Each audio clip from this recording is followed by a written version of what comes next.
Veg भाजीची चव वाढवायची आहे तर फक्त 5 मिनिटात घरचा स्पेशल गरम मसाला बनवा। हा गरम मसाला टाकला की बाकीचा कोणताही मसाला टाकायची गरज नाहीये आणि हा गरम मसाला बनवण्यासाठी लागणारे साहित्य आपल्या किचनमध्ये असतातच। त्यासाठी लागणार आहे बडीशेप, जिरं, धने, सफेद तीळ आणि मेथीचे दाणे। गॅसवर तवा गरम करून घ्या, मग त्यात बडीशेप, जिरे, धने आणि मेथी दाणे टाका। हे सर्व मसाले हलक्या आचेवर छान भाजून घ्या।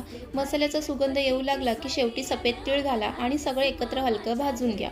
भाजून झाल्यावर लगेच प्लेटमध्ये काढून घ्या, म्हणजेच मसाले जास्त भाजले जाणार नाहीत। भाजून घेतलेले जिन्नस थंड झाल्यावर मिक्सरमध्ये वाटून घ्या। अगदी सोपं आणि फक्त 5 मिनिटात तयार। मिक्सर फिरवून घेतला की झाकण उघडताच गरम मसाल्याचा सुगंध यायला लागतो। अगदी किचनभर सुगंध पसरतो आणि हा घरचा गरम मसाला वापरला की भाजीला जबरदस्त चव येते। व्हेज करी, भाजी किंवा सूपमध्ये घालू शकतात। नक्की करून बघा आणि सेव्ह करून ठेवा। पुढच्या वेळी भाजी करताना नक्की उपयोगी पडेल। व्हिडिओ आवडला तर लाईक, कमेंट, शेअर करा आणि अशा सोप्या रेसिपीसाठी पेजला फॉलो करा।